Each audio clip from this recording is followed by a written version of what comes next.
Всем привет! Сегодня предлагаю приготовить очень сочные котлеты с грибами.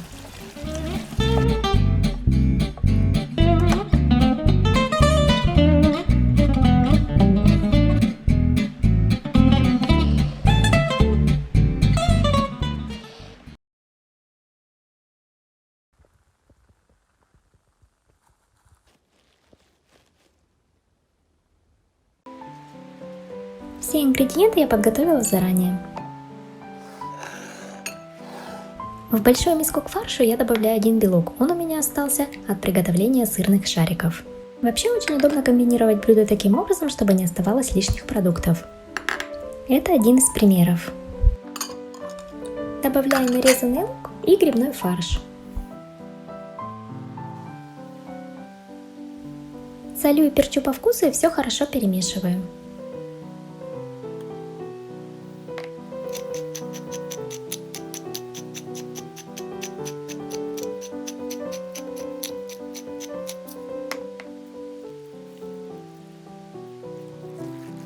При хорошем перемешивании фарш должен стать более липким и вязким. Если вы используете свежий фарш, то такая заготовка может храниться в холодильнике до суток, только не забудьте накрыть ее полиэтиленовым пакетом. Температура в холодильнике для этого должна быть от 3 до 4 градусов. Я буду жарить все котлетки за один раз. Формирую шарик из мяса и обваливаю его в тарелочке с мукой.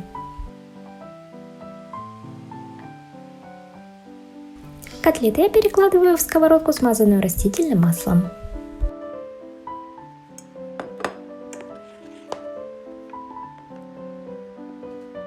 Ставлю все на средний огонь, периодически переворачивая, обжаривая минут 45 до готовности.